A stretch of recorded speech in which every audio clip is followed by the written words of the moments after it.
Yo creo que tú puedes seguirla dando ya. Bueno, muchísimo gusto a todos los que están conectados en este foro de Zoom. Un gran placer para mí poder estar con ustedes. Eh, Antes de comenzar, quería de manera especial darle las gracias a las autoridades del observatorio por permitirme dar esta charla y estar con ustedes un rato, lo cual es muy grato. Y bueno, sumamente grato ver a mi buen amigo Luis Marcano. Gracias a él estoy en este momento con ustedes porque hicimos un contacto hace unos días y a raíz de ese contacto fue que restablecí la relación con el observatorio. Igualmente un gran placer ver a la doctora Daisy, que era presidenta del observatorio cuando yo era director del mismo. Estamos hablando de los años 2011, por allá, la época de la fundación del observatorio. Y Javier Zuleta, buen amigo de Sidor, que tenía mucho tiempo que no veía. Para todos, pues muchas gracias por estar allí. Vamos entonces en estos 30 minutos que tengo a explicarles a ustedes de qué se trata esta charla.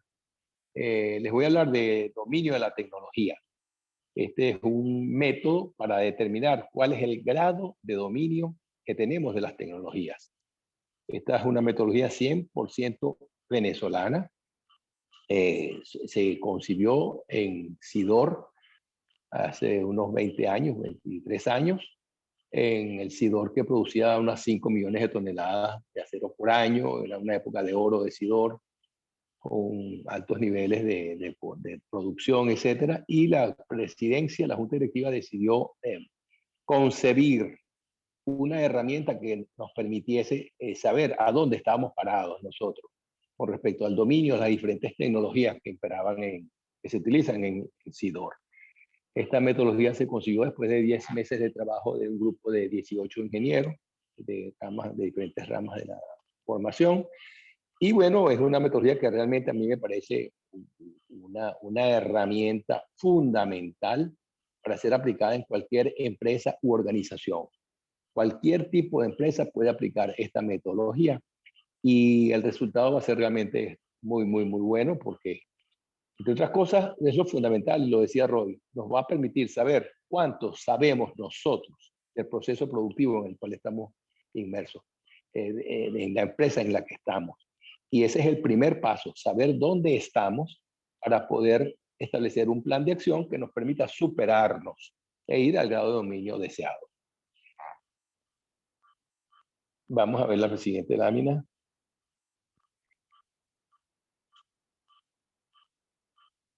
Roy, ¿puedes pasar la página? Ok, esta es una metodología que realmente es muy muy sencilla de aplicarla. Yo tuve la suerte como director de asistencia técnica de Sidor de aplicarla en 8 gerencias en Sidor y luego en mi vida profesional la he aplicado en varias empresas y no hay una sola experiencia de aplicación que no haya sido totalmente exitosa. Es muy sencilla, ya ustedes van a ver en qué se consiste los diferentes pasos y fundamentalmente se basa en, primero que nada, establezcamos nos pongamos de acuerdo en cuanto a los conceptos claves, que son los que se necesitan para abordar este tema. ¿Cuáles son esos conceptos claves? El concepto de tecnología, el concepto de grado de dominio de la tecnología. Ese grado de dominio lo vamos a dividir en dos: grado de dominio actual, grado de dominio deseado. Y luego vamos a ver el concepto de desagregación de las tecnologías. Vamos a pasar la página.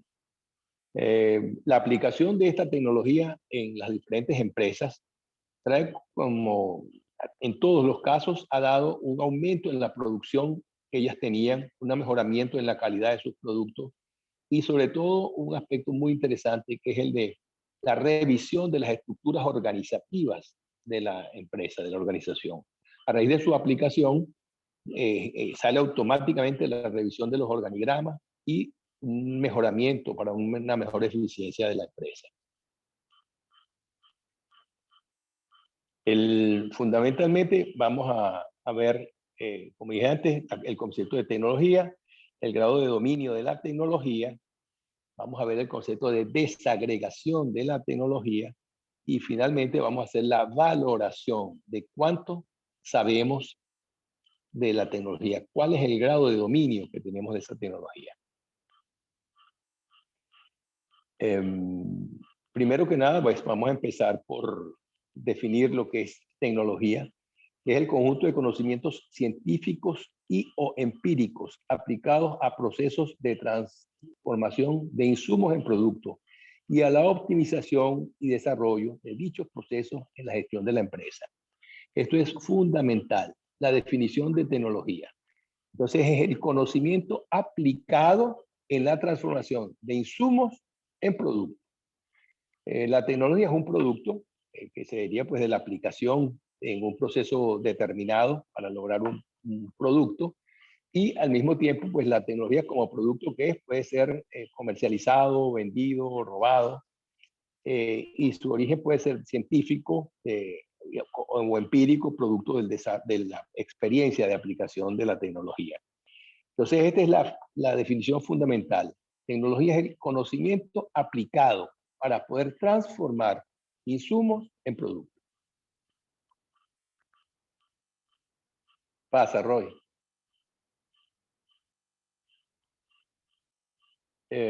Bueno, esa la podemos pasar de una vez. Simplemente aquí estamos hablando de lo que es la tecnología, que puede ser comercializada, etcétera, etcétera. Entonces, vamos a la definición de lo que es el grado de dominio. El grado de dominio, como su nombre lo indica, es cuánto es el conocimiento alcanzado en el proceso de aprendizaje tecnológico. Es decir, cuánto sé yo de la tecnología de la cual estemos conversando. Y ese grado de dominio, a los efectos de la metodología de dominio tecnológico, lo vamos a dividir en dos. El grado de dominio actual. El grado de dominio actual es el grado de dominio que posee la organización en el momento de aplicar la metodología. Y el grado de dominio deseado es el grado que debería tener la organización, el grado de dominio que debería tener para lograr los estándares que fije la junta directiva que quiere tener. ¿Cuáles son las características? ¿Hasta dónde queremos estar? ¿Cuál va a ser nuestra producción? Y entonces eso nos dirá cuál es el grado de dominio que debemos tener.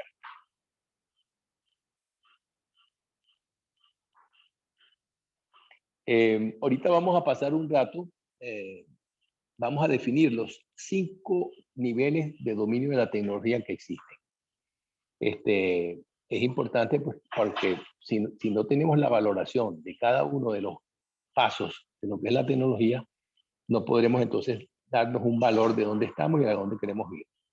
El primer nivel de dominio de la tecnología es el que llamamos conocimiento general.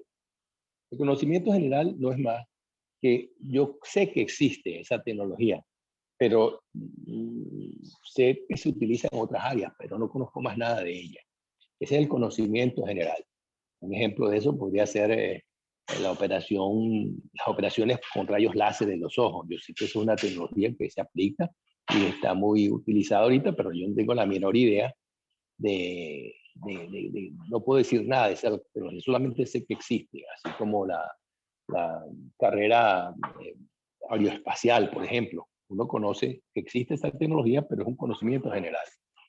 Vamos al próximo paso.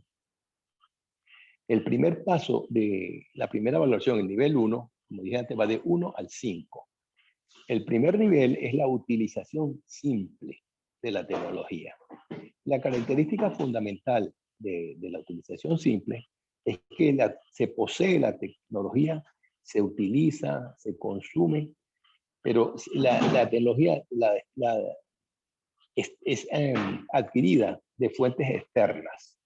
Se la usa con los rendimientos por debajo de su capacidad de diseño. Ese es lo que se titula la utilización simple. Adelante. Este nivel de utilización simple, a su vez, se subdivide dentro del mismo nivel de utilización simple en 3. El primero, se poseen los conocimientos mínimos indispensables para la utilización de la tecnología. Se dispone de la información recibida con la tecnología, pero no se conoce toda su extensión, ni se sabe si es suficiente. Un nivel un poquito más alto es que se poseen los conocimientos suficientes sobre la tecnología sin haber alcanzado la comprensión total de la misma. Se sabe cuál es la información necesaria y se ha identificado la información faltante. Y el tercer nivel del nivel 1 es, se conoce completamente la tecnología se posee la información completa sobre la misma, pero no se tiene la suficiente experiencia para su aplicación eficiente. Llegamos así al nivel 2, que se denomina utilización eficiente. ¿Cuál es la característica fundamental? La característica es que ya la organización está alcanzando los estándares de diseño. Es decir, en un caso de una empresa productiva, está logrando los estándares de producción que es capaz de lograr. Número de vehículos por mes, número de vehículos por año, toneladas de acero producidas. En una organización educativa, número de estudiantes inscritos, número de graduados por año, en fin. Los niveles a los cuales la organización está en capacidad de dar. Se logran y mantienen los rendimientos de diseño. Los equipos, maquinarias, sistemas y procesos son utilizados eficientemente y el personal está familiarizado con el proceso.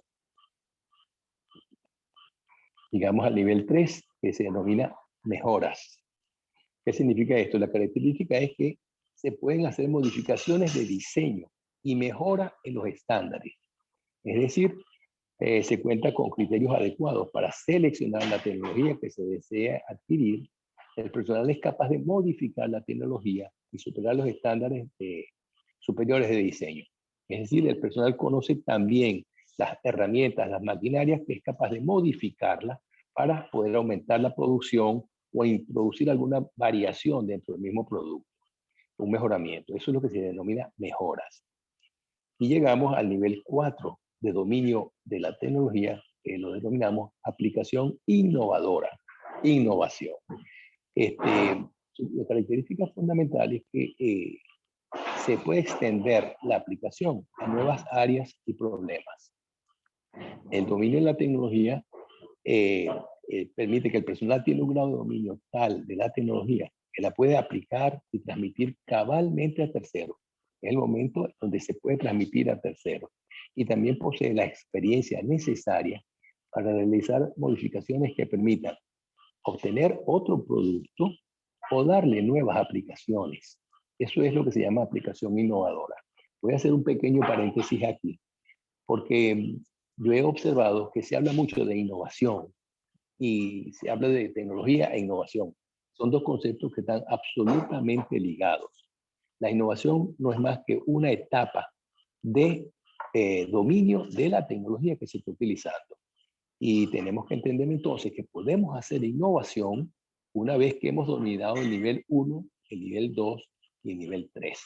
Cuando el personal ya tiene este conocimiento y esta experiencia necesaria, es cuando se pueden dar innovaciones en los procesos productivos. Y llegamos entonces al 5º grado de dominio, que es el que se denomina desarrollo. Perdón un momentico con respecto a la innovación, para dar un ejemplo de la parte de innovación. Lo que estamos haciendo nosotros en este momento, esta conferencia, yo estoy en Bali y ustedes están en diferentes partes de otras partes del mundo. Esto no es una aplicación innovadora de todo lo que es el proceso de informática, pues de las redes sociales, etc. Todos los que son las aplicaciones que vemos hoy en día, el Zoom, el Netflix, Airbnb, son muchos aspectos que se basan en conocimientos que ya existen, tecnologías que ya existen, pero que están dándosele otras utilizaciones, otras utilidades, unas nuevas aplicaciones. Ok, entonces el 5º nivel de dominio es el que llamamos desarrollo. ¿Cuál es la característica? Desarrollo de tecnología apropiada a partir de la capacidad adquirida. ¿Cuál es la descripción? Se dispone de una capacidad de trabajo tecnológico a nivel de desarrollo. El nivel de creatividad del personal permite desarrollar nuevos procesos a partir de los conocimientos y experiencias acumuladas. Y se cuenta con la infraestructura metodológica para transmitir la tecnología creada. Un ejemplo que todos conocemos de desarrollo en Venezuela fue la Orimulsión, por ejemplo. Esa fue una tecnología absolutamente creada en Venezuela. Una nueva tecnología totalmente producto del dominio que se tenía del proceso de extracción y refinación y transportación de petróleo, de crudos de petróleo. Entonces, estos son los 5 niveles de dominio de la tecnología, ¿ok? Es muy importante manejar estos 5 niveles para, como dije anteriormente, saber evaluar en qué nivel estamos y a qué nivel quisiéramos ir. Ahora vamos a ir al proceso de desagregación de la tecnología, que no es más que el desglose en los diferentes niveles de la tecnología que se está utilizando. Aquí vamos a ver entonces lo que es un proceso, todos sabemos, un proceso productivo que se caracteriza por tener un insumo y el proceso es donde se da la transformación de esos insumos en esos productos.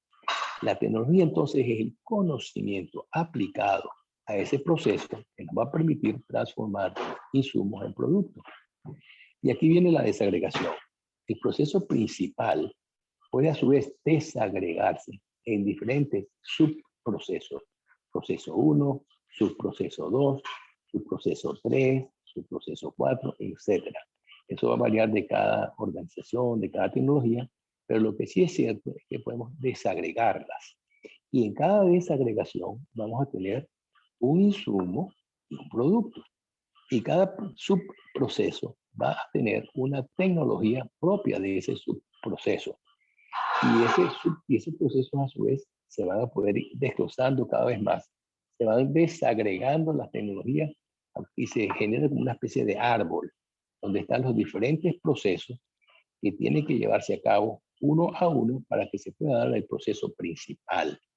Al final, dentro de un rato, vamos a ver un ejemplo concreto de una división de un proceso productivo. ¿Okay? Lo que es importante es saber que la tecnología fundamental puede a su vez ser desagregada y que cada subproceso tiene una tecnología que le es propia. Y eso lo podemos desagregar, desagregar, desagregar hasta el nivel que queramos. Podemos llegar hasta 5 o 6 grados de desagregación.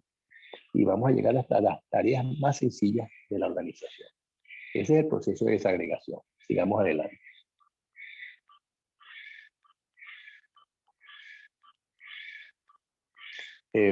Ahorita vamos a ver, una vez que conocemos bien las definiciones de lo que es tecnología, lo que es el concepto de la desagregación, para la aplicación de la metodología sí, este gráfico es el que les va a dar la explicación de cómo es que se hace.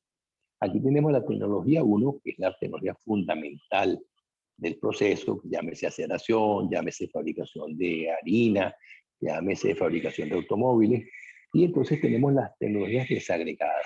Tecnología 1 se desagrega en tecnología 1.1 y 1.2, y estas tecnologías a su vez se vuelven a desagregar, como lo estamos viendo aquí. Como pudimos ver, la desagregación es un proceso que va de izquierda a derecha. La desagregación va de la tecnología principal hacia las tecnologías secundarias, terciarias, de cuarto nivel o de quinto nivel. Se va desagregando la tecnología fundamental. Una vez que hemos hecho la desagregación, viene el segundo paso de la metodología, que es la determinación del grado de dominio actual.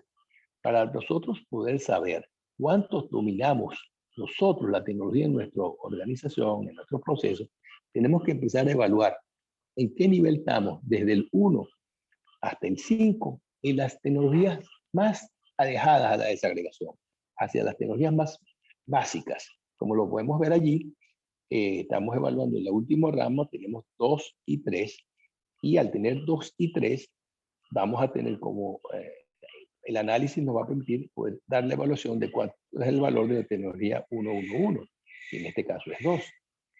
Es decir, vamos evaluando de derecha a izquierda, como lo indica la flecha roja que está abajo.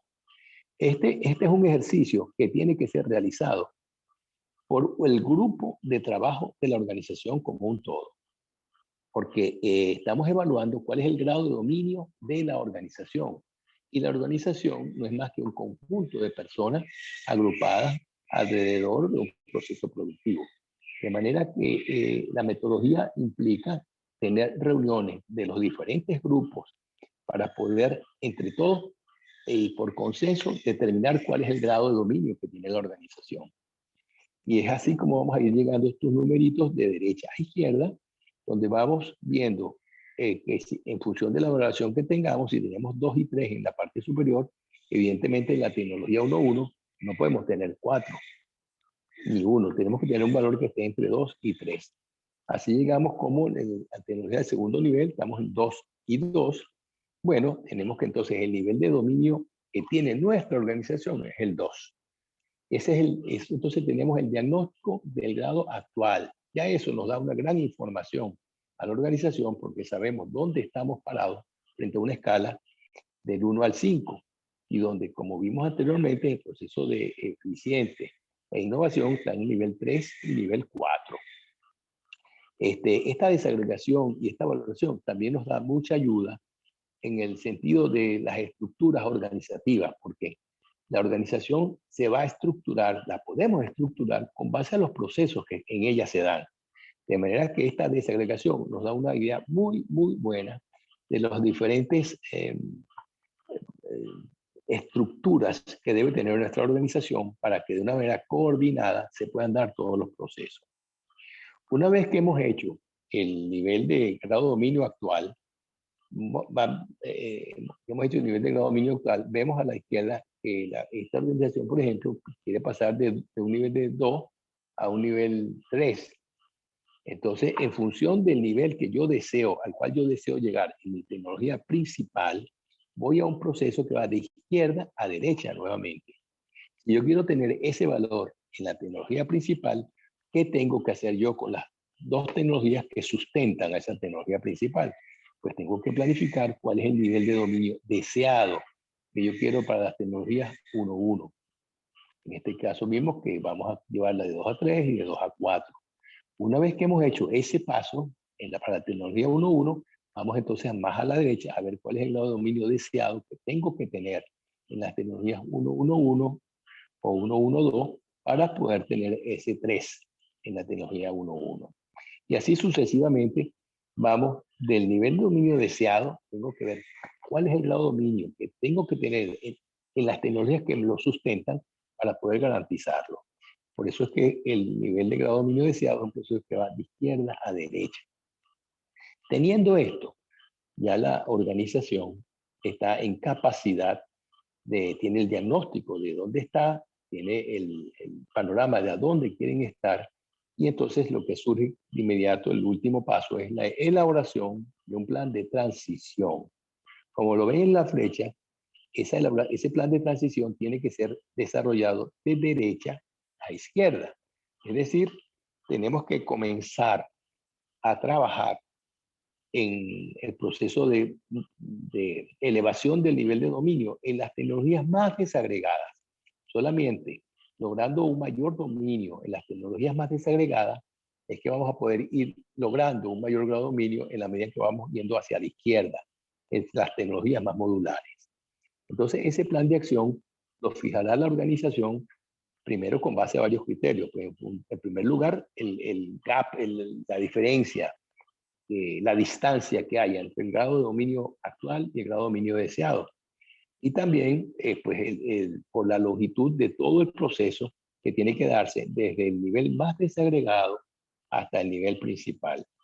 Con los programas de entrenamiento, de constatación de cursos, etcétera, se hace mucho, mucho más fácil cuando se ha hecho este ejercicio, porque la gente sabe a dónde tengo el problema principal, en qué tecnologías tengo las mayores fallas, y es allí donde tengo que hacer el mayor esfuerzo para que yo vaya superando el nivel de dominio de mi organización y con ello, pues, traer todas las mejoras que conlleva esto.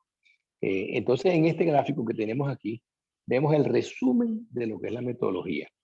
Yo lo estoy haciendo más o menos rápido por razones de tiempo y respeto a toda la audiencia, pero lo que yo quería con esta charla, pues, pretende es que todos los que están oyéndola tengan un conocimiento de lo que es la metodología de dominio tecnológico y que que se atrevan a aplicarla en sus diferentes organizaciones.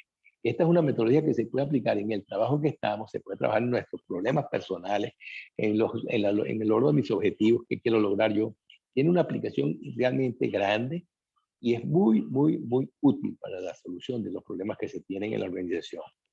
De manera tal que lo que se pretende con esto es que se haya tenido una visión general de qué es tecnología, qué son los grados de dominio de la tecnología, qué es el grado de dominio actual, el deseado, Y teniendo este panorama, este diagnóstico y un panorama a futuro de hacia dónde queremos llegar, estar en capacidad de elaborar ese plan de transición, porque tenemos todas las herramientas en la mano para poder hacer ese plan de transición. Ok, aquí vamos a hacer un ejemplo para un poco para ir cerrando. Aquí tenemos el proceso de aceración. ¿Qué es lo que entra en un proceso de aceración, como el caso que era el caso de Sidor? Ahí entra mineral de hierro. ¿Y qué es lo que produce la siderúrgica? Acero. De manera tal que teniendo mineral de hierro, vamos a tener acero. Vamos a desagregar cuáles son las tecnologías fundamentales para que ese proceso se pueda dar. Tenemos en primer lugar que tenemos la extracción de minería. El mineral de hierro está todo el proceso de minería, etcétera, etcétera, que es cómo extraer de las minas ese mineral de hierro, esas rocas.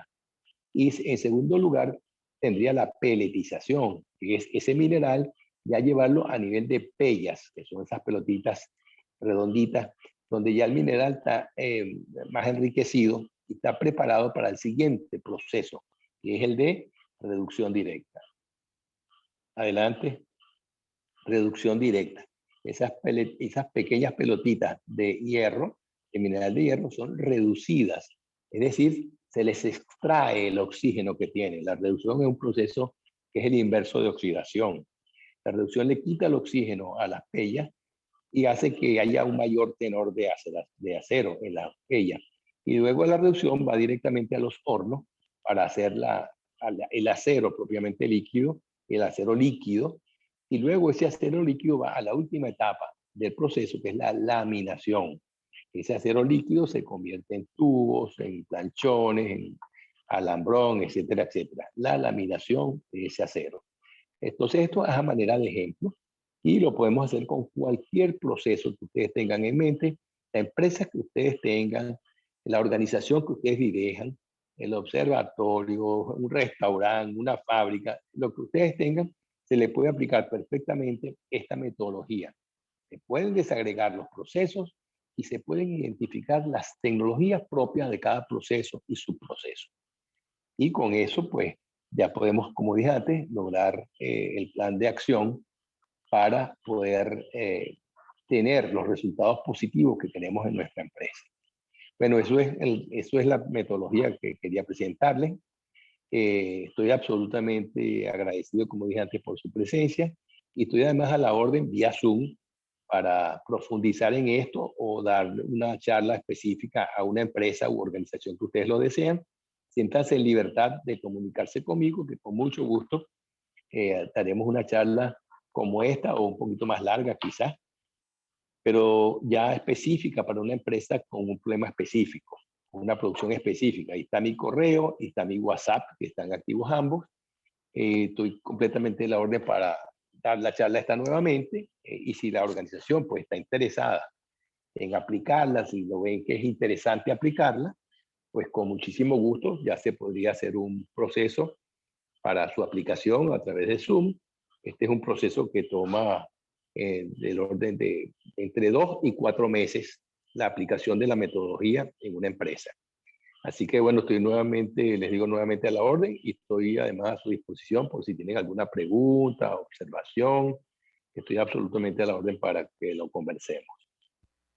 Gracias, Gracias, Roy. doctor. Excelente, excelente exposición, excelente elemento que se desarrolla.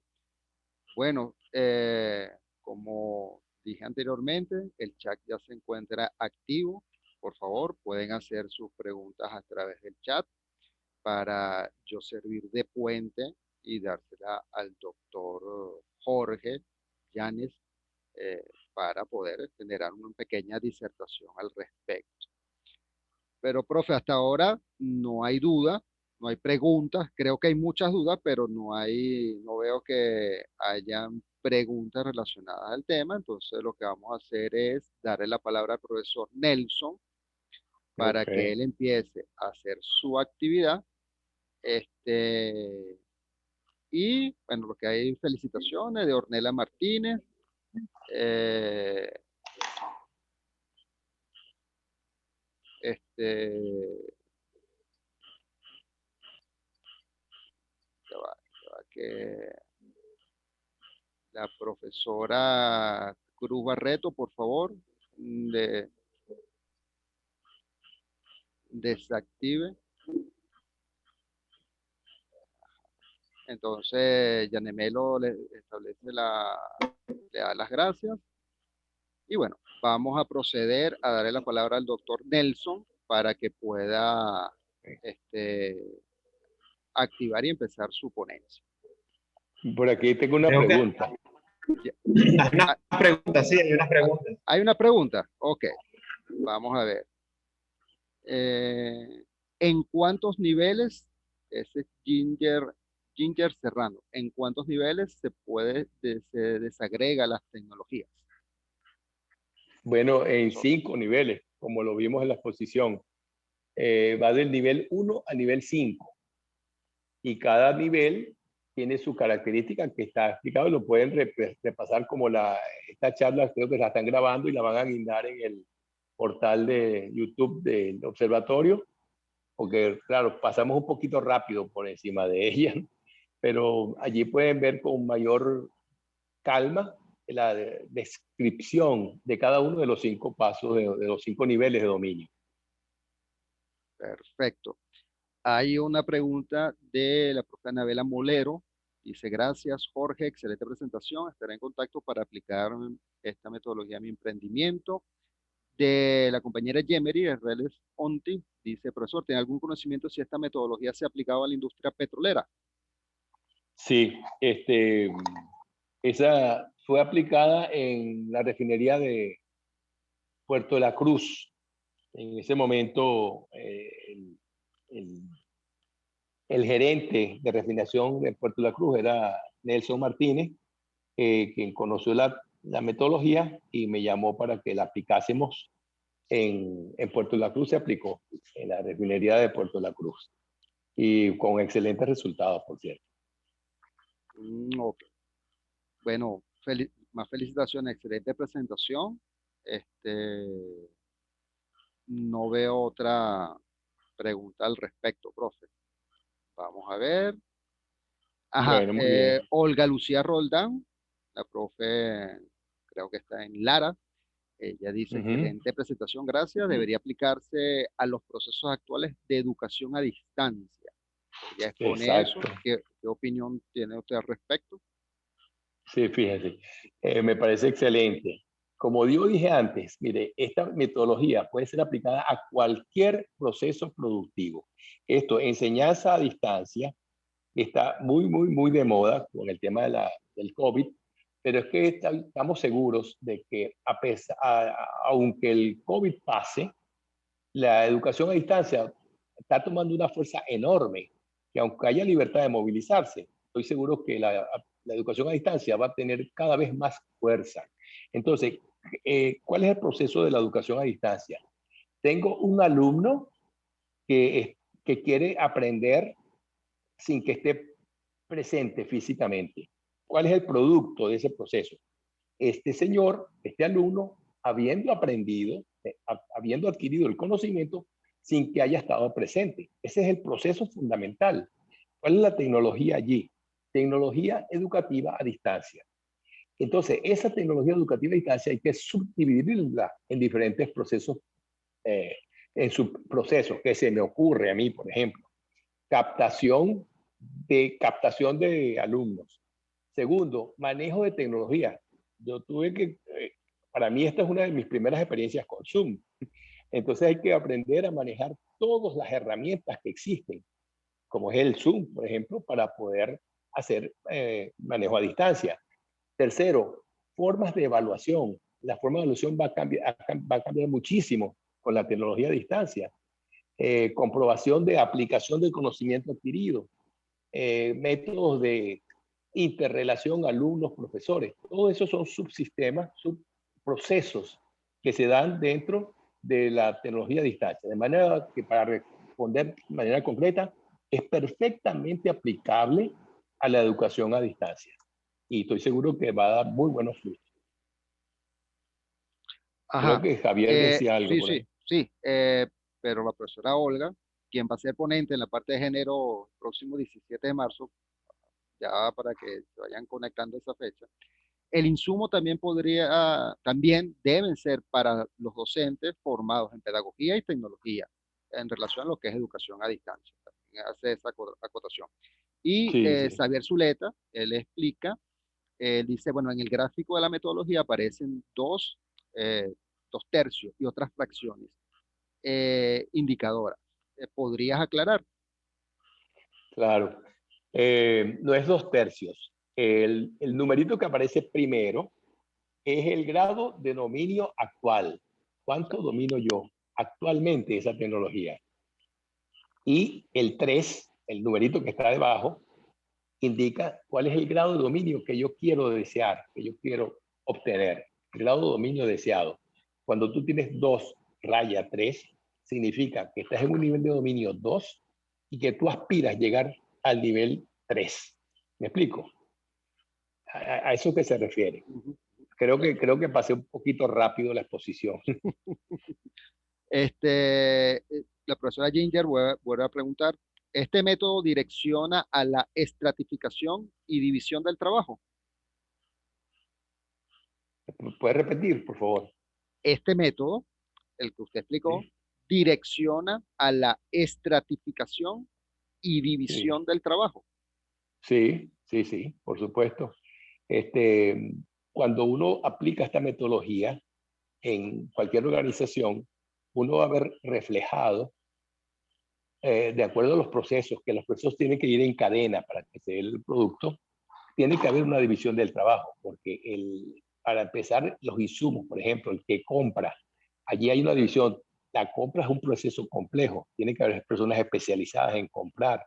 En segunda etapa, los que van a procesar los productos comprados, la gente que hace el mantenimiento, en fin, tiene que haber una división del trabajo, como en todas las organizaciones, y es por eso que en las organizaciones tenemos organigramas, tenemos una estructura organizativa para que indica dos cosas. Primero, el tipo de tareas que se hacen en cada uno de esos eh, gerencias, vamos a decirlo así, pero también el grado de complejidad.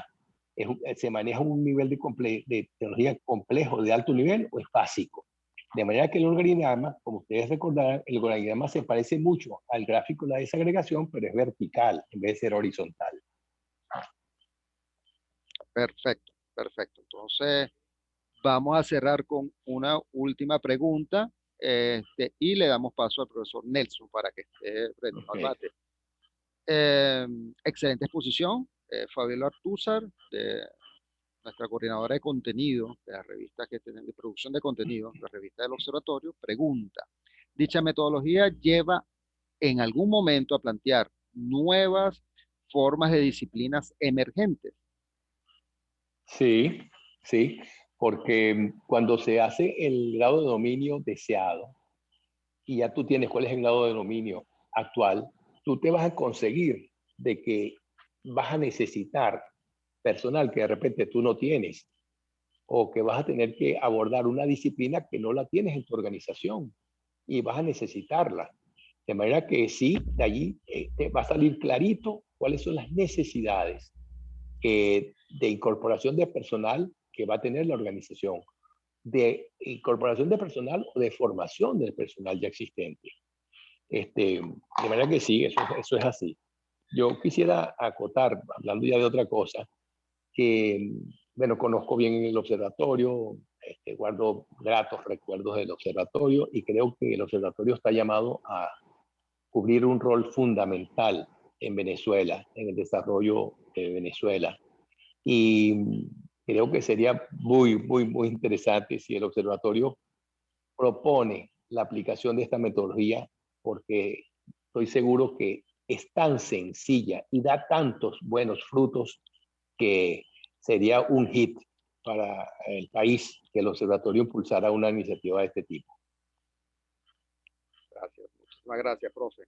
Entonces, bueno, el Bueno, profesor estamos a su orden. Nelson, mientras el profesor Nelson esté activo, para que comparta pantalla y Estamos. inicie la actividad. Se ve, ¿Se ve bien, profe? se ve bien y se escucha bien. ¿Se escucha bien? ¿Sí? Profesor Jorge, desactive su audio por si hay un ruidito allí. Muy bien, gracias. Con usted, el profesor Nelson Rodríguez, presidente de Fundación Misión Hábitat. Bueno, buenos días a todas y a todos. Un placer para mí estar aquí en el Observatorio de Ciencia y Tecnología. Gracias a sus autoridades por la invitación, por permitir este espacio. Creo que es primera vez que se ve la misión desde el punto de vista de sus innovaciones, que evidentemente son innovaciones desde el punto de vista de la política pública y desde el punto de vista jurídico y desde el punto de vista vamos a llamarlo, para eh, conectarnos con la ponencia anterior desde el punto de vista más de las tecnologías blandas, es decir, de las tecnologías de organización más que de las tecnologías duras. Allí estaríamos ubicados en un sistema abierto. Bueno, también quiero saludar a los profesores que están aquí presentes, a todas y a todos. El profesor Jorge, que nos acaba de anteceder, excelente exposición sobre la metodología y creo que la podemos aplicar perfectamente en la Gran Misión Vivienda de Venezuela. Profe, a lo mejor lo contactamos para que nos pueda ampliar un poquito los términos y poder aplicarlo.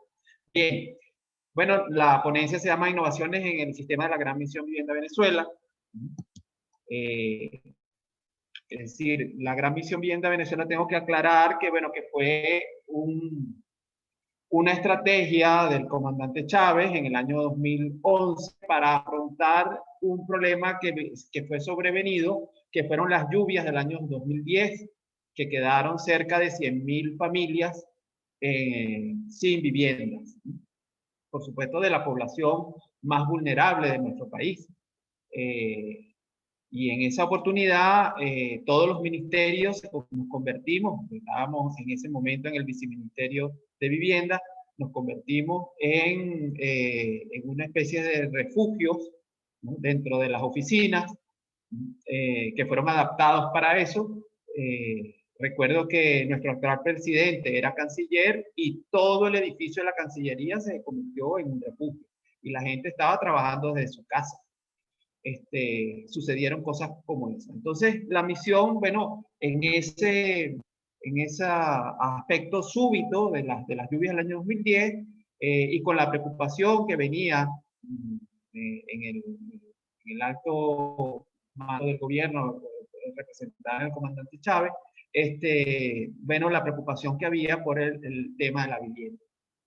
En ese momento llega al ministerio el profesor Ricardo Molina, que ustedes también lo deben conocer ampliamente, y en mi caso tomamos la responsabilidad por designación del presidente y del ministro del viceministerio de planificación, es decir, que nos tocó enfrentar el cambio de rumbo de una manera del sector vivienda para su. También tengo que recordar que Venezuela es un país que venía con una ejecutoria cercana en promedio a unas 60.000 viviendas anuales. Y bueno, la meta era construir 3 millones de viviendas hasta el año 2019 con un viaje en la política. Así que la Gran Misión Venezuela, pues, es una política de Estado, del Estado venezolano, sistémica, sinérgica, holística, es decir, está integrada, interconectada en todos sus componentes, integradas por los sectores privado, público, en todos sus niveles, y comunal. Con el objetivo estratégico de abolir o de reducir o de mitigar el déficit heredado y acumulado de viviendas, gestándose a partir del aumento de las desigualdades y de problemas sociales que en el país y que dificultó a la población más vulnerable al acceso a la vivienda, ¿no? Para producir, por supuesto, con esta política de Estado, cambios sociales en el territorio, que es un poco lo que voy a mostrar, que fue cómo fue sus aspectos de planificación, las innovaciones que se introdujeron y cuáles fueron sus resultados hasta ahora. Y la calidad, para, por supuesto, aumentar la calidad de vida de la población. Principal característica, bueno, como primero, tener una meta clara, ¿no? En investigación decimos, bueno, si no se tiene el problema totalmente estudiado, bien caracterizado, bien definido, es muy difícil dar una solución a algo que no se conoce. Bueno, en planificación, si no tienes una meta clara, es muy difícil saber cuál es su proporción, cuál es su dimensión, cuál es su alcance. Así que yo puse allí la meta, digamos, actual, que son 5 millones de viviendas, pero en el inicio eran 3 millones de viviendas.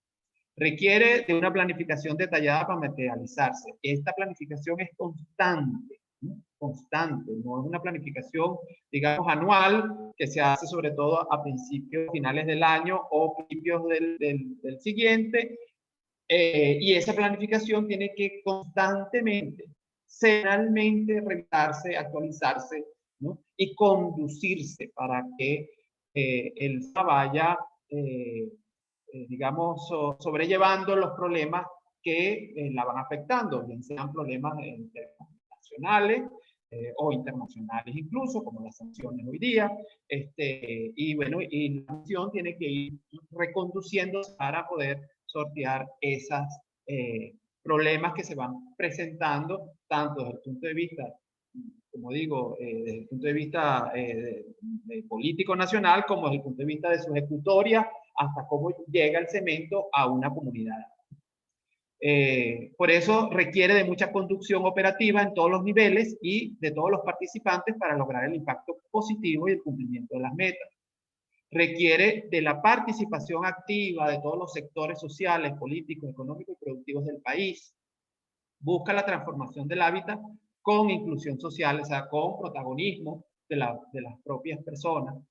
Cuenta con una estructura organizativa de toma de decisiones nacional, estatal, municipal y ahora, este año, comunal, ¿no? A través de los órganos de vivienda, desde el nivel nacional, donde están representados todos los ministerios que intervienen en la toma de decisiones, hasta el nivel comunal. Es una expresión concreta del concepto constitucional de la participación y protagonismo popular y cuenta con una organización social que la vamos a detallar más adelante. Bueno, estos son sus 5 vértices. Digamos que el problema de la vivienda se enfocó en estos 5 aspectos, ¿no? En el vértice pueblo, que, bueno, que es donde está la necesidad sentida de la vivienda. Allí requirió de un proceso de organización de toda esa masa que requiere vivienda, de esa población que requería vivienda, porque no estaban ubicados todos en el mismo lugar, no tenían todas las mismas necesidades, y hubo que, bueno, organizar a la población para el acceso a la vivienda, ¿no? Recordemos que en el año 2011 el comandante Chávez abrió la posibilidad en las plazas Bolívar del Registro Nacional de la Vivienda, y de ahí, de ese registro, fue que se tomó la decisión de que eran 3 millones de viviendas en el periodo 2000 hasta el 2019. Luego está el vértice terreno. La vivienda es un producto que requiere más, ¿no? Allí, bueno, se innovó, lo vamos a ver más adelante, pero se innovó en una nueva institucionalidad que tenía la responsabilidad de este vértice, porque en este vértice había que clasificar los terrenos que eran públicos, los terrenos que eran privados, las cantidades de hectáreas necesarias, los servicios que requieren esas hectáreas para poder convertirse en un urbanismo.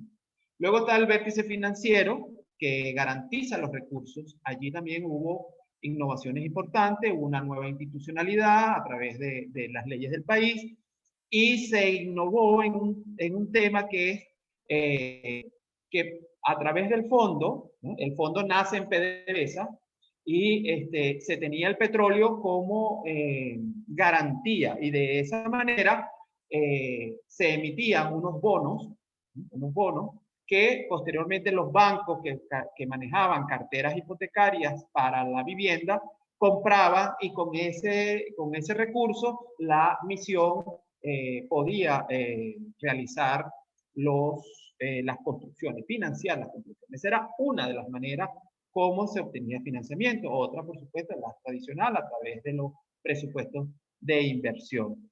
El Fondo Simón Bolívar tiene unas características que puede hasta incluso pagar con comodidad que se le introdujo al fondo para poder llevar adelante el financiamiento de una operación como esta que se quería realizar y que se está realizando hasta nuestro tiempo. Luego está el vértice insumo, que son los materiales. Los materiales, había que tener una instancia que garantizara los materiales en términos, por lo menos los principales, que son el cemento, el concreto, el acero. Hoy día son materiales estratégicos, y el resto de los materiales como los bloques, las piezas sanitarias, ¿no? Allí se ha actuado en varios niveles, en este vértice. Una es que se crearon una cantidad de fábricas, ¿no? Como por ejemplo la fábrica 27 de febrero, que es capaz de producir 8 millones de bloques al año. No hay ninguna empresa privada que podría tener ese nivel de producción, porque para producir una vivienda se necesitan 2.500 bloques, ¿no? No había en el país, con todas las empresas privadas que en ese momento había, para entonces producir la cantidad de bloques que se necesitaba en el año, ¿no? Junto con otras tecnologías, para poder alcanzar la meta. Así que allí se actuó en diferentes líneas. Una, por supuesto, a través de los convenios internacionales, sobre todo el Fondo Chino-Venezuela, hay una cantidad de importación de materiales, digamos, lo que a nivel nacional no se podía producir. Hubo una inversión en fábricas productoras, como la que acabo de mencionar, el 27 de febrero, que queda en Guarenas, y además se instaló en todo el territorio nacional una cantidad de lo que hemos llamado los centros de abastecimiento, los CDA, que es donde son almacenes en cada estado para poder surtir a los ejecutores de las viviendas, de los materiales. Luego está el vértice ejecutores, ¿no? Ahí participan órganos de la Administración Pública Nacional, como por supuesto el Ministerio de Vivienda, PDVSA, Mincomunas, Minindígenas. También con las constructoras privadas participan activamente. Recordemos un programa dentro de la misión, se inició con el 0800 Mi Hogar, y que hoy es un programa que ha derivado en el Petro Inmobiliario, que es para la participación del sector privado dentro de la misión. Y por supuesto el pueblo organizado en movimientos sociales, en consejos comunales, que también son los grandes ejecutores de la misión, y vamos a ver los números más adelante. Bueno, en esta organización, ¿no? De esta manera, visto así, integralmente, holísticamente, sinérgicamente, porque piense que todo está íntimamente interrelacionado, hasta finales de 2020 se han construido 3.400.000 viviendas con una población beneficiada de 13 millones de habitantes. En el vértice terreno se han construido en 16.310 hectáreas, que algunas han tenido que ser urbanizadas totalmente, como el caso de Ciudad Caribe, otras han tenido que ser urbanizadas parcialmente, como el caso de Ciudad Tiuna, otras ya estaban urbanizadas porque eran terrenos del Estado o incluso terrenos privados que fueron decretados para la construcción de la vivienda. Hasta el año 2020 se habían consumido 142 millones de toneladas de materiales de construcción. Y en el vértice de ejecutores tenemos allí que el 70% de lo que se ha construido en la misión lo ha construido el Poder Popular como principal ejecutor de la misión. Luego viene el sector público con un 15.3%, 2.5% los convenios internacionales y el 12.40% el sector privado. Bien, eso es, digamos, lo alcanzado hasta finales del año 2020. Una de las principales innovaciones que trajo la Gran Misión Vivienda Venezuela fue la reducción de los costos, más no la reducción de los metros cuadrados, que era lo que se estilaba. Cada vez que aumentaba el precio por metro cuadrado, por inflación o por especulación o por cualquiera de los factores, entonces lo que hacían los entes del Estado en ese momento, en cualquiera de sus niveles, era reducir el área. Aquí se planteó a través de una gaceta ministerial unos lineamientos que determinaban las áreas mínimas de una vivienda, que era de 70, 60 y 50 metros cuadrados, de 1, 2 y 3 habitaciones. Pero había que tener una estrategia para abaratarlos. Uno es definitivamente, a través de la ley de regularización de la tenencia de la tierra, el acceso al terreno. El otro es, por supuesto, lo que acá lo expliqué hace un momento en el vértice de insumos y de materiales, porque allí se creó una institucionalidad que se llama Construpatria, que compra masivamente los materiales, ¿no? Entonces ahí se establece una economía de escala. No es lo mismo que yo compre una cantidad de materiales para un urbanismo de 100 viviendas, que yo compre una cantidad de materiales para producir 150.000 viviendas, que es la que voy a hacer este año, o 200.000 viviendas, que es la que voy a hacer el año, o 400.000 viviendas, que es la que estoy haciendo este año. Entonces, luego, por supuesto, la administración de los proyectos, la supresión de los impuestos, eso fue una gaceta especial del CENIAT, donde se exime a la Gran Misión Vivienda Venezuela de los pagos de impuestos del IVA. Con lo cual se reduce cerca al 50% los costos de la vivienda, insisto, sin reducir la calidad de las viviendas ni las áreas vitales de la vivienda. Bien, como dice, vamos entonces a dar un repaso de las principales innovaciones que trajo la Gran Misión Vivienda Venezuela. Desde el punto de vista jurídico, se establecieron nuevas leyes orgánicas que, bueno, permitieron la gobernanza sobre el sector. La más importante de ellas es la ley de rango y fuerza de ley orgánica de emergencia para terrenos y vivienda, que trajo varias innovaciones. La primera fue la creación del órgano superior de vivienda, que es un ente integrado por los ministerios para coordinar toda la acción gubernamental y del sector para la construcción de las viviendas. Luego, desde el punto de vista, digamos, ya de su contenido, trajo varias, vamos a llamarlo licencias administrativas, que permitió darle un giro tanto a la política como a la ejecutoria de la Gran Misión Vivienda de Venezuela. Una de ellas es la licencia que se llama A Vivir, que son las habitales de residencia, de vivienda y residencia, que permite reordenar los terrenos, ¿no? Una vez decretado un terreno como área a vivir, el decreto manda a reordenar ese terreno, porque recordemos que el reordenamiento de nuestro tratamiento jurídico está dentro de las alcaldías y hay mucha atomización. Para llevar adelante un programa como este de construcción masiva de vivienda, pues habría que ir hacia una regularización del tema de las ordenanzas. Y por eso se creó esta figura del A Vivir, que permite el reordenamiento.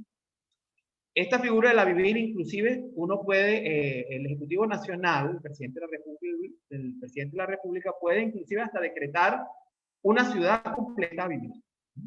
Hasta ahora no se ha dado ese caso, pero puede darse el caso de que el presidente pueda reordenar enteramente, desde el punto de vista urbano, de su desarrollo, toda una ciudad con esta figura. La ley se lo permite. También hay otras figuras, como por ejemplo la SORI, que eran las zonas de peligro potencial. Era donde no se podía construir vivienda. Por ejemplo, la zona acá bajando hacia Caracas, La Guaira, Blandín, toda esa zona fue decretada SORI. Luego están las declaratorias de interés general y social de la tierra y de la vivienda. Y por supuesto, unas vías administrativas que eran la ocupación de urgencia y la ocupación temporal de los terrenos. Luego está el decreto de rango, valor y fuerza de ley del régimen de propiedad de la Gran Misión Vivienda Venezuela. Ahí la innovación es que se le dio mucho énfasis a el fomento de la propiedad social.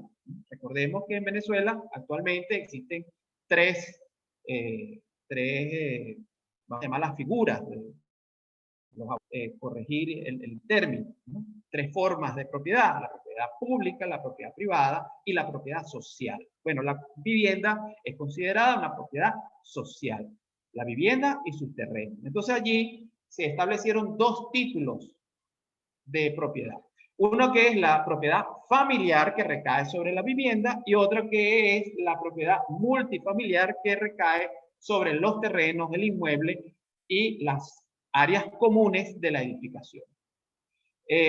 La otra innovación fue la creación de los comités multifamiliar de gestión, que es la, digamos, es una figura que intenta, digamos, suplantar lo que son las juntas de condominio para el mantenimiento de los urbanismos una vez entregados. Bien, también, como dije hace un momento, la creación del Fondo Simón Bolívar para el manejo de toda la parte financiera y permitir una cantidad de licencias, como dije, la posibilidad de commodity, la posibilidad de tener un pozo petrolero, de tener una mina para poder financiar. Todo eso es permitido desde del Fondo Simón Bolívar. Pero también fue necesario crear una nueva institucionalidad. Ahí apareció la Inmobiliaria Nacional como una empresa de Estado, apareció el Instituto Nacional de Tierras, digo, para de todo el tema del tierra, apareció Construpatria para la gestión de todo el tema de los materiales, y recientemente la creación de los órganos municipales de vivienda con los alcaldes al frente y los órganos comunales del buen vivir, basada en la ley de comunas. Eso es de reciente creación en este mismo año. Como ven, la misión ha tenido que ir creando elementos para poder conducirse y poder manejarse, porque si las comunas hoy día representan el 70% de la ejecutoria de la vivienda, pues era necesario crear este órgano comunal desde el punto de vista que funciona dentro de los parlamentos comunales de nuestras comunas. Desde el punto de vista del social, significó un gran avance en el tema organizativo. Una de ellas fue una invención que se denomina las asambleas de vivienda venezolanos. Es la organización primaria de aquellas personas que necesitan vivienda, que se organizan alrededor de un terreno, y que hoy día se creó entonces la Asamblea de Vivienda Venezolano, llamadas ABB por sus siglas.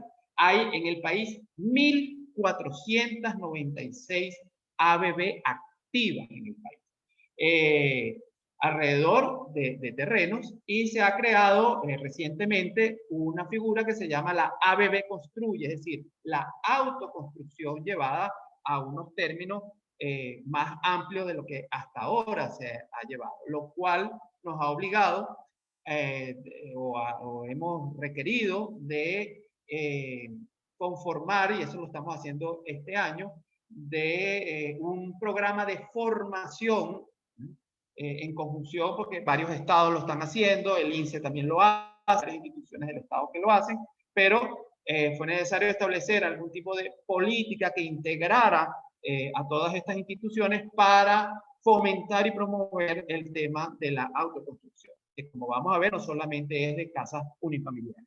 Luego están los comités multifamiliares de gestión. Una vez construidas las viviendas, ya no son la Asamblea de Vivienda Venezolana, sino que pasan a ser el comité multifamiliar de gestión, que es para, como su nombre lo indica, gestionar el mantenimiento de las áreas comunes, sobre todo. Ese comité multifamiliar de gestión se integran a los consejos comunales, ¿no?, para poder, desde el urbanismo, bueno, establecer el autogobierno. Luego está varios frentes, como por ejemplo el movimiento de pobladores. Hay 6.000 campamentos a nivel nacional, que también es una organización social que hace autogestión desde el inicio. y los de tierra urbana, que son la célula inicial en la parte de vivienda y hábitat de la organización social. Hoy día hay más de 10.243 comités de tierra urbana para entregarle la tierra donde actualmente están nuestros pobladores, sobre todo en nuestra población popular. Bien, este es un poco el comportamiento de la misión en el año 2015, 2016, 2017 hasta el 2021, de cómo ha sido la ejecutoria. Ya dijimos que el poder popular tiene un protagonismo importante en estos años. Y aquí está disgregado, estas son unas gráficas del año 2011 al 2014, en el periodo en que yo fui viceministro, por eso tengo las fuentes, tengo la información. Fíjense que cuando comienza la misión, ¿no? Cuando comienza la misión, en el año 2011 fue lanzada públicamente por el comandante Chávez el 30 de abril del año 2011, el sector privado construyó ahí en una barra en verde, construyó el 30%, o sea, 43.000 viviendas.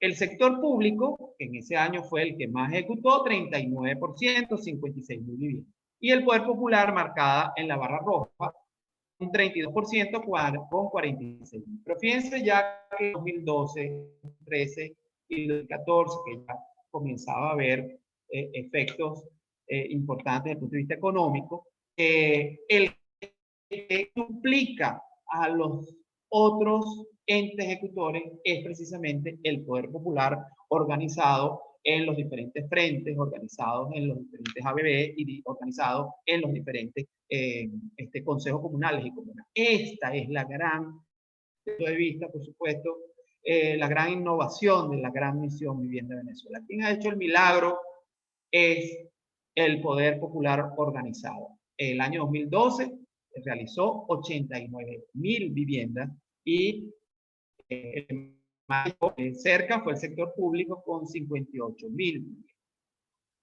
Bien. Fíjense, eso nos permitió, toda esta política, pasar de esta situación, esto que voy a mostrar es lo construido por el poder popular, pasar de esta situación en términos organizativos a esta situación. Ahí lo podemos ver, ellos mismos organizadamente pueden, logran pasar de una situación a otra, ¿no? Allí es donde se presenta el protagonismo, se presenta la inclusión social, o pasar de esta situación de extrema pobreza a esta situación, ¿no? Eso requirió, bueno, de todo el cambio de la política que hemos explicado brevemente. Esto es una población campesina. Fíjense que aquí ellos mismos determinaron que no se iban a disgregar en cada una de sus parcelas, sino que más bien se iban a concentrar en un solo punto para poder tener acceso a los servicios. Eso fue una decisión del Consejo Comunal, en este caso, unos campesinos de Mérida, para ampliar las capacidades y ampliar su calidad de vida a través del acceso a los servicios. Estos son ya viviendas más comunales, más urbanas. Acá esto es en el estado de La Guaira. Esto es en el estado Mérida, que son también viviendas más urbanas, construidas por el poder popular, o nuestra población indígena que pasó de una situación de abandono como esta a una situación más digna. Allí en ese caso, por ejemplo, se entregan los materiales y los propios pobladores de las comunidades indígenas se construyen sus viviendas.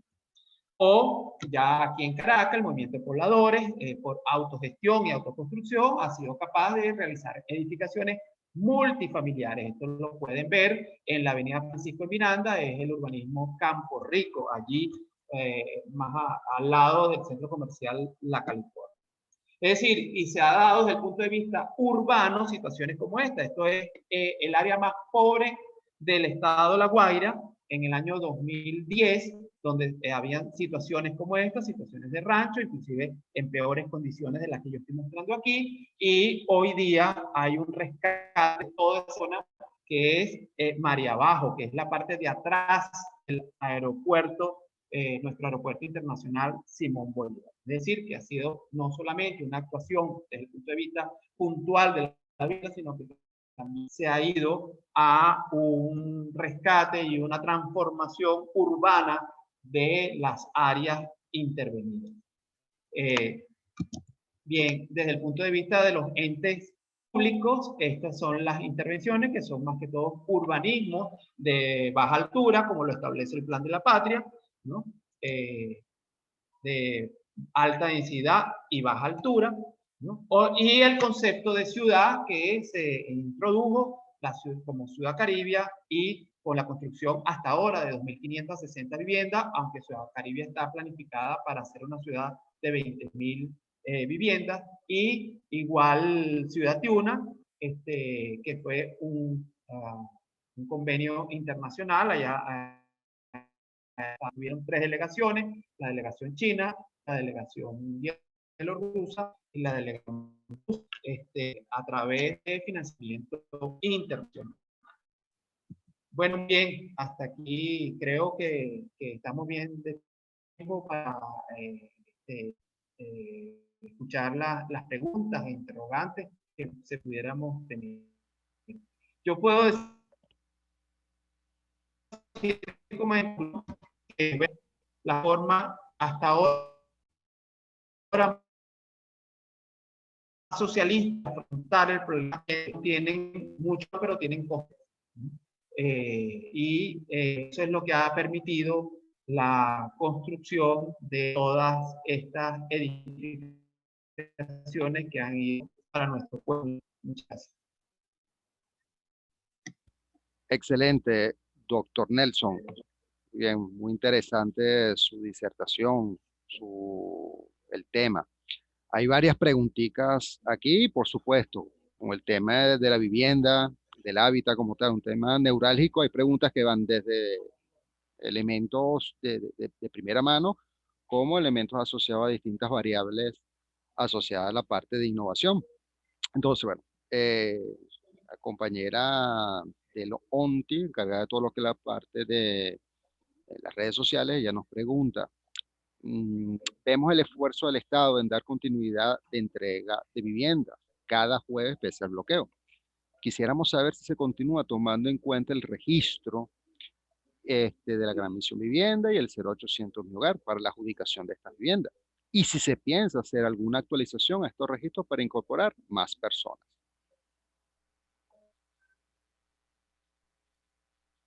Bueno, sí, es importante la organización popular para el acceso a la vivienda. Ese registro es donde se ha ido dando respuesta progresivamente, porque así lo establece la Constitución, que el derecho a la vivienda es un derecho progresivo, ¿no? Es imposible construir todas las viviendas que se requieren en un mismo momento. Esto ha requerido de un esfuerzo social, ¿no? Fíjense que el principio de las viviendas es nuestro poder popular organizado. Entonces, esa es la clave para poder acceder a los programas de la Gran Misión Viva Venezuela hoy día. Perfecto. Perfecto. Fabiola Artúzar, de aquí del observatorio, dice, excelente, doctor Rodríguez. Una pregunta. En la Gran Misión Vivienda Venezuela plantea a futuro la incorporación de nuevas tecnologías de los materiales creados en Venezuela. ¿Hay instituciones vinculadas a este futuro proyecto? Sí, fíjate, desde el inicio se incorporaron nuevas tecnologías. Pasa que, bueno, me centré más en el tema de las innovaciones, digamos, como dije, blandas, organizativas y sociales, más que las innovaciones de las tecnologías duras, como es la tecnología constructiva. Sobre todo en el tema de los convenios en el estado de La Guaira, se hizo un convenio con Turquía que fue muy exitoso. Allí se introdujo una tecnología de lo que llaman los marcos, que Fruto Vivas lo promovió mucho durante su vida profesional, lo promueve, ¿no? El instituto todavía promueve lo que son los marcos portantes. Entonces, esa explicación, ese urbanismo que se va a ir a ver, está ahí en Playa Grande, que es muy del aeropuerto. Allí se experimentaron tecnologías, digamos, con esta forma de construir, que fue muy rápido y muy eficiente, porque obviamente no generaron desperdicio, cosa que la construcción tradicional sí lo genera, ¿no?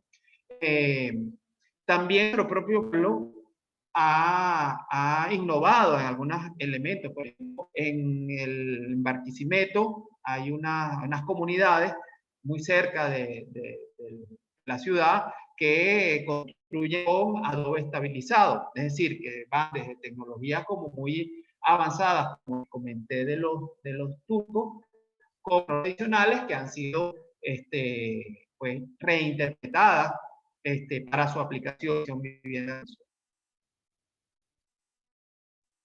Eso sería otra charla, ¿no? Eso pudiéramos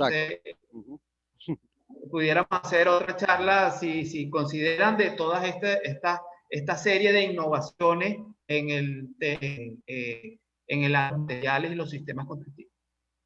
Excelente, profe. La profesora Ginger Serrano dice, con respecto al punto de los comités multifamiliares, ¿tiene un organigrama o tienen una forma para esta organización? Pregunto porque me toca trabajar con el poder popular y cuando llego a los urbanismos me informan no tener consejos comunales que funcionan con ese comité. Sí, bueno, eso fíjese la cantidad que yo, porque si tienes 3 millones de viviendas, ¿no? Y tienes 1.500 urbanismos a nivel nacional, debería haber la misma cantidad de comités multifamiliares de gestión. Ahí ha habido como un pequeño retraso en que todos los urbanistas tengan su comité multifamiliar de gestión registrado como en su registro, porque fíjense, hoy día el Banavi, por ejemplo, que no la mencioné, una nueva institución que fue creada en Revolución, que es el Banco de la Vivienda, pero no fue para, o sea, cuando apareció en misión en el año 2012,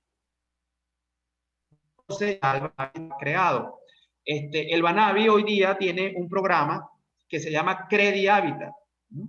Que es financiamiento para los comités multifamiliares de gestión para poder realizar el manto asfáltico de los edificios, fachada, reparación de las fachadas, de las áreas comunes, en fin, ¿no? Todas estas reparaciones de mantenimiento que es importante ya. Este año la misión cumple 10 años, la primera década. Entonces, ha sido necesario la creación de este instrumento financiero para que los comités multifamiliares de gestión registrados puedan financiar esta área, esta parte del mantenimiento de las edificaciones.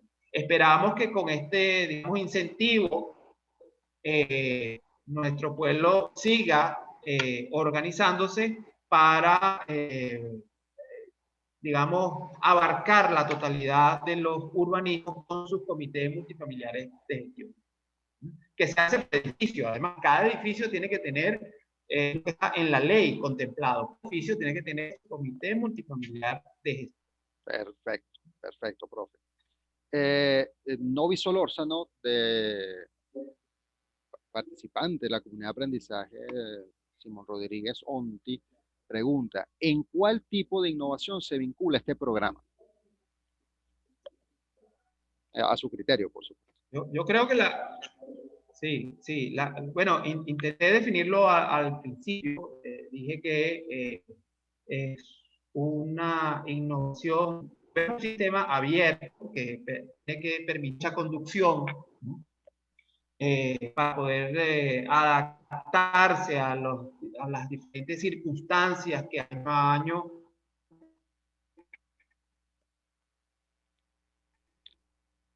Perdimos su audio, profe. la misión. ¿Se escuchó? La última parte no se escuchó. Dije que lo intenté definir al principio, que en virtud de sus resultados intenta actuar como es en los grupos sociales. Nuevamente, Misión Venezuela, aunque tiene aspectos de tecnologías duras, es una innovación de carácter social. Tienen a actuar fíjense, hoy día todas las organizaciones que derivan de la Gran Misión Vivienda Venezuela, como las ABB, los consejos multifamiliares de gestión, los frentes, el movimiento de pobladores, lo presentan. Después de Somos, la segunda fuerza, ¿no?, social más importante del país. Ahí, desde mi punto de vista, está el éxito y la innovación. Entonces, quiero decir que la innovación es social. Perfecto. Perfecto, profe. Ajá. Continuamos. Profesora Olga Lucía pregunta, ¿dónde publican sus estadísticas respecto a urbanismo construido? Cantidad de vivienda, lugar, fecha de entrega y otras variables que son importantes para la construcción, diseño de indicadores. Sí, bueno, en la página web del Ministerio está vivienda que se lleva hasta ahora. Ahorita está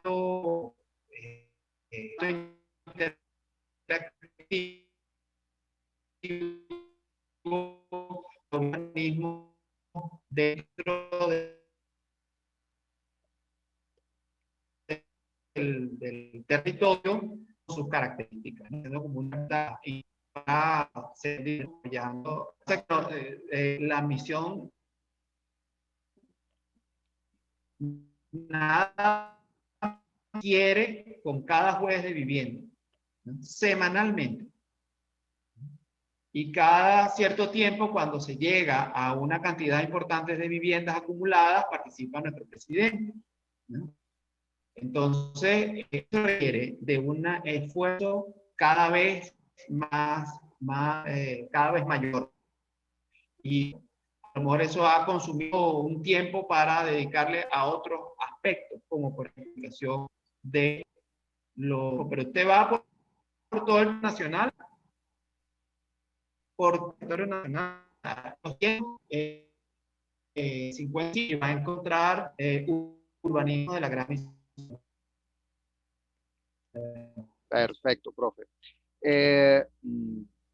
Rubén, también parte de mi aprendizaje, él pregunta, la Gran Misión Vivienda Venezuela ayuda a crear nuevos espacios sociales, lo que lleva a un nuevo reordenamiento urbanístico.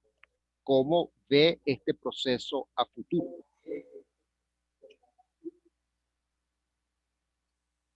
Sí, fíjate, desde el plano. Sí, sí. Construir 5 millones, ¿se escucha? Sí, ya se empezó a escuchar, pero después se cortó la... ¿Se escucha ahorita? Desde el punto de vista urbano, la Gran Misión, lo que significa la construcción de 5 millones de viviendas es que nuestros urbanos van a crecer cerca del doble. Entonces, nosotros nos tenemos que preparar desde el punto de vista de que el órgano esté integrado por los ministerios para poder generar la política suficiente para el tema eléctrico, para el tema de las aguas potables, quieren para urbanizar los nuevos terrenos. Bueno, en esta primera década se actuó mucho sobre ya, sin embargo, bueno, eso para los años va a ser necesario la incorporación de nuevos urbanos que están declarados dentro de las poligonales urbanas municipales, del perímetro urbanas. Sin embargo, aunque dentro del perímetro no están urbanizadas, es decir, no tienen los etc. Eso se va a requerir de una importante inversión para poder incorporar esos nuevos al desarrollo urbano. Pero lo que se tiene previsto es que con la función de vivienda, nuestros centros poblados crecerán del área. Bueno, Ah, se escucha entrecortado, la última parte se escucha entrecortado, profe. De todas formas, vamos a ir continuando. Hay varias preguntas. Se escucha, pero cuando está dando su discurso, se corta un poco ahí la comunicación. Lo más seguro sean problemitas allí de internet. Pero un poco que lo que están escribiendo específicamente. Irama La Rosa de la calle, también participante de la comunidad de aprendizaje, ella establece importantísimo el proceso de sistematizar la experiencia de la misión, específicamente en este periodo, pero nos gustaría saber, además de los indicadores de inclusión social, si existen innovaciones propiamente en el uso o creación de materiales u otras en el modo de construcción, o fueron construcciones llave en mano sin posibilidad de innovar. y bueno, creo que ya se repite la misma pregunta. Eso. Yo creo que ya creo que voy a volver a repetir. No, sí. O sea, lo que puedo decir es que si eso interesa, podemos preparar otra intervención como esta dedicada a tecnología. Perfecto, profe. Excelente. Hay una pregunta de Sergio Brosten que, como le dije, vivienda es un tema neurálgico, entonces toca como varios aspectos. ¿Cómo se asignan las viviendas? Hay anotados en la primera semana del registro, los que se anotaron al inicio de todo este proceso, cómo está esa población, se ha entregado la vivienda, cómo hacer seguimiento, profe, también ese tipo de preguntitas. ¿A dónde se pueden dirigir, más que todo? Bueno, sí, exacto, sí, eso es lo que voy a responder. Los que estén interesados en este tema, pueden acercarse al Ministerio de Redes Vivienda del Ministerio de Vivienda, y allí pueden tener el interno de un ministerio. Lo que puedo decir es el proceso con el 70% de la vivienda siendo construida por el poder popular, ese proceso de adjudicación cada vez es menos, porque cada día construye bien sea un familiar o multifamiliar. Al principio, cuando, como les dije, la Comisión de Venezuela construcciones en la ciudad, 2011, 12, 13, estaban refugiados, los refugios, no los refugiados, los refugios, y es que quedaban bien en el año 2000. Todavía hay refugios que son de esa época, pero que años han tenido por fluido de la cierto sector ha actuado o en ciertos estados ha actuado, y entonces ha sido necesario reabrir algunos de los para allí es donde se aplica la jurisdicción. La otra forma es lo que antes era mi hogar, que ahora es el programa INSEE, que es INSEE vivienda. Lo que pasa es que, bueno, una situación ya tiene opción un poco por el tema institucional, son unos que más ha impactado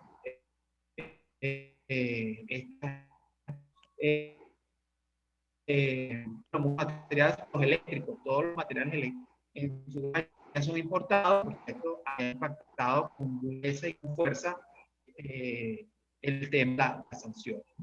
Sin embargo, ahí Construpatria haciendo un gran esfuerzo, y por supuesto el presidente Nicolás Maduro, quien es el que aporta para poder continuar un programa ambicioso como la de Venezuela. Excelente. Fíjese, muchas de las preguntas precisamente van asociadas como a dos tópicos, ¿no? No tanto en la parte individual de saber cómo estoy dentro de la lista de viviendas, sino también como distintos colectivos que se han organizado y en su momento le han dicho que, bueno, nada más eran para damnificados, entonces, ¿qué hacer al respecto? Hay preguntas asociadas que si la misión vivienda puede también arreglar la infraestructura de unidades habitacionales que tienen azoteas, que tienen distintos elementos. Eh, Más que todo, preguntas relacionadas, yo creo, profe, a un proceso de vinculación y de atención a estos participantes que nos están haciendo el gusto de escuchar su disertación y estar con nosotros aquí. Sería bueno que a través de mi persona yo pudiese darle a ellos las coordenadas donde los pudieran atender, los pudieran orientar mejor, porque también de primera fuente, pues, porque llega también hasta el aspecto universitario que ha pasado con si hay elementos de la gran misión vivienda que este, puede vincularse con la infraestructura universitaria. Incluso preguntas asociadas a lo que es Petrocasa, si se encuentra dentro de lo que es el programa como tal de la misión vivienda. Entonces, muchas de las preguntas van en esa línea, profe. Lamentablemente a veces se corta el audio, insisto, problemas ahí de internet, pero yo creo que sería bien salomónico, bueno, establecer allí como una unidad en donde puedan atender a cada una de estas personas. Y sí, nosotros, bueno, estudiaremos la posibilidad de programar una nueva videoconferencia donde podamos trabajar un poco de las tecnologías blandas, tecnologías duras, perdón, y establecer como un elemento mucho más específico de los procesos de innovaciones que pudiesen generarse allí. Eso a manera de elemento. Si tiene algún comentario, profe. Sí, bueno, sí. ¿O qué le parece toda la propuesta? Cantidad de preguntas. Totalmente de acuerdo, fíjate. Y todas las preguntas que se están haciendo en la social ratifican el hecho de que la gran misión de Venezuela es una misión.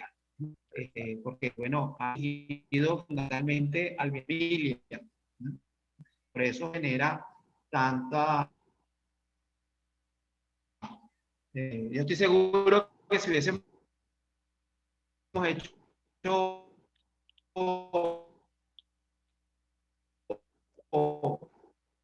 una conferencia, un gallo cantaría, ¿no? Sí. La gran misión vivienda Venezuela, pues por eso somos la segunda fuerza. Importante, vi por allí alguien que planteó, tiene un terreno que no se puede convertir en consejo comunal, claro. El consejo necesita de una pasión viendo ya para ver, primero, las comités multifamiliares de gestión tienen que incorporarse a los consejos comunales existentes, que como el caso de Ciudad Caribe, el caso de que es un urbanismo de extensión, que ella mismo es una comuna. Y esos son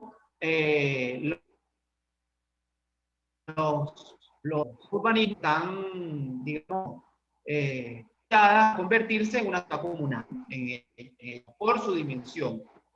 Pero la gran mayoría de urbanismos son urbanismos pequeños, entre 100, 50 viviendas, 80, 160 viviendas, y eso ellos pueden conformar, si llegan a las islas, porque el problema es que la gran mayoría de los urbanismos, las 200 viviendas, formaron un consejo comunal. Entonces tiene que incorporarse al consejo comunal existente. ¿A qué figura? A través del comité multifamiliares de gestión. En el terreno, el Ministerio de Vivienda mueve del viceministerio de redes populares a las direcciones ministeriales en los diferentes estados. En cada estado hay una dirección ministerial, allí está un coordinador del viceministerio de redes y allí pueden plantear para que su orden social pueda ser registrada como una asamblea de vivienda venezolano, que es la primera organización social para lograr la acción de la vivienda. Excelente. Bueno, excelente, profe, excelente. Buenísimo. Sí, lo que sí le voy a decir, excelente.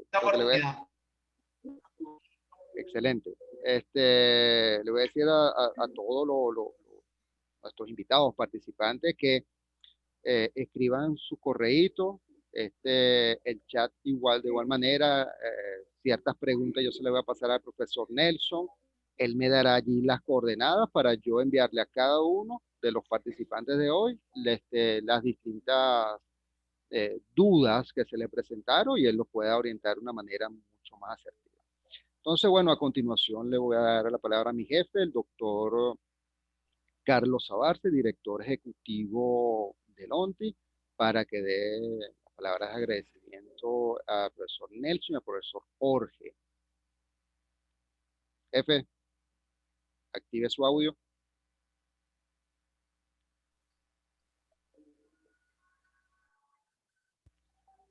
¿No tiene el audio activo, jefe?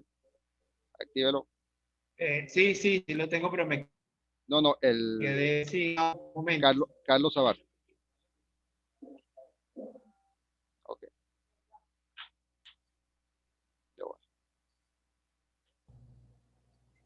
Listo. Hola, muy buenos días a todos. ¿Se escuchan bien? Perfecto.